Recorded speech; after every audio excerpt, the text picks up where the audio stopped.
In 1860, Manchester was known as Cottonopolis, the workshop of the world.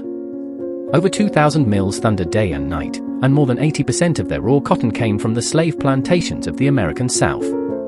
For the British worker, cotton was not just fabric, it was life itself. When the looms ran, families ate, rents were paid, and the city prospered.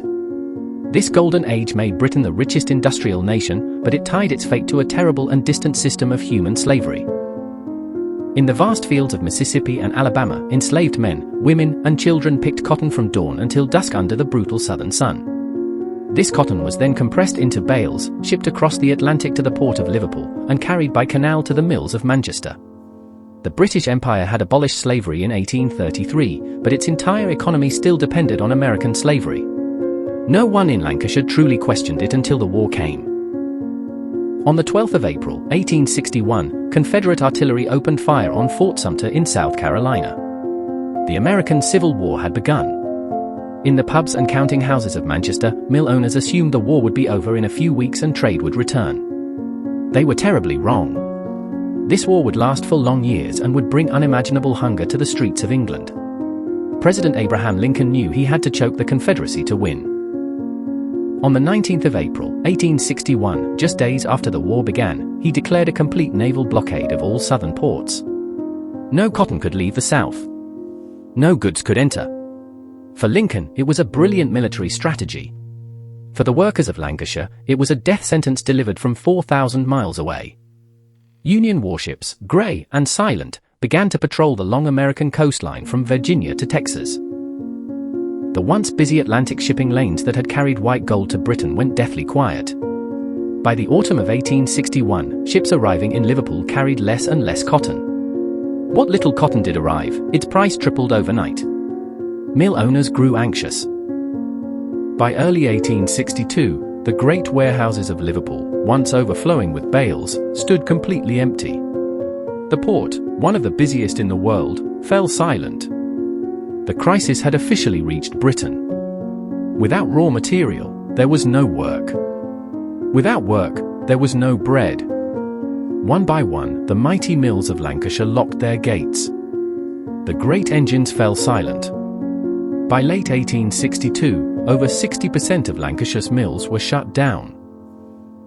More than 400,000 workers were unemployed, with no welfare state, no unemployment benefit, and no hope. The Lancashire cotton famine had begun, the worst economic disaster in Victorian Britain. Proud families who had been self-sufficient for generations were now utterly destitute. They queued for hours in the freezing rain outside soup kitchens for a ladle of thin soup and a piece of stale bread.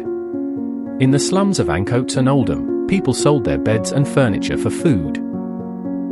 Yet even in this desperation, they refused to demand that Britain help the slave-owning South.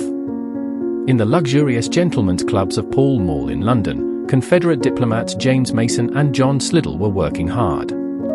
They told the British aristocracy and members of Parliament that if Britain recognized the Confederacy and broke Lincoln's blockade, cotton would flow again and the mills would reopen. Many powerful mill owners and lords agreed. Britain came dangerously close to supporting slavery. On the 31st of December, 1862, in the depths of winter, thousands of cotton workers packed into the Manchester Free Trade Hall. The hall was cold, the workers were ragged and hungry.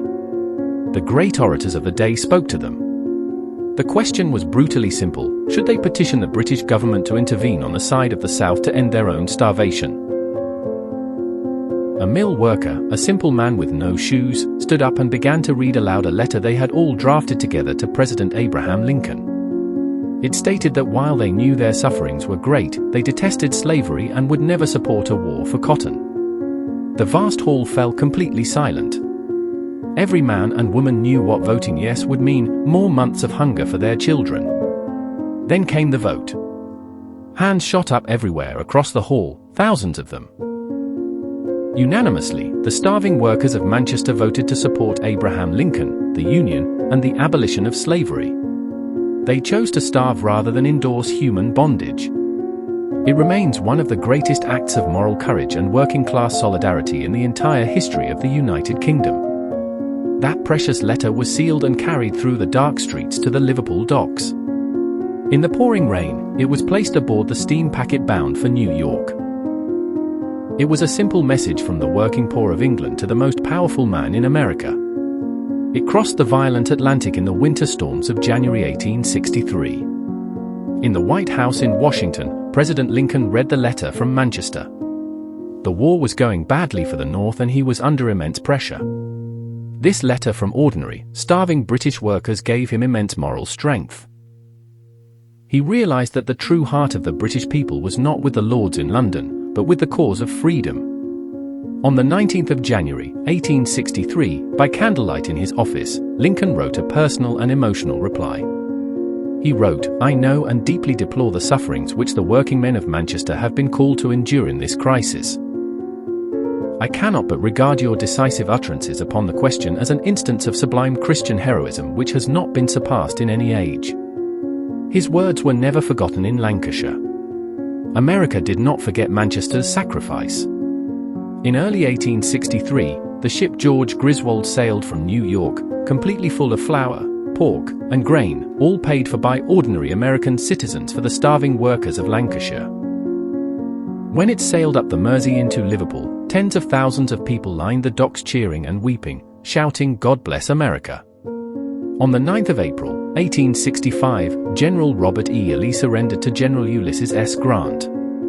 The American Civil War was over.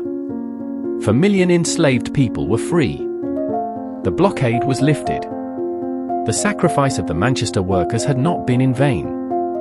They had held the line for freedom when it was easier to turn away. Slowly, the precious cotton began to return to Manchester. The great engines were fired up again. The looms began to clatter and roar. The mills reopened and men went back to work. But the city had changed forever. The workers now knew their own moral power and that their voices could change the world. Today, if you walk through the center of Manchester, you will find a quiet square called Lincoln Square. In it stands a large bronze statue of Abraham Lincoln. It was presented to the city by the American people in gratitude. On its plinth are carved Lincoln's immortal words to the working men. Most people walk past without ever knowing this incredible story. This is not just American history. This is not just a story about cotton. This is British history at its very best. This is the story of how the working people of Lancashire, in their darkest hour of hunger and poverty, chose principle over profit and humanity over hunger. And that is why this story will forever live on in the heart of the United Kingdom.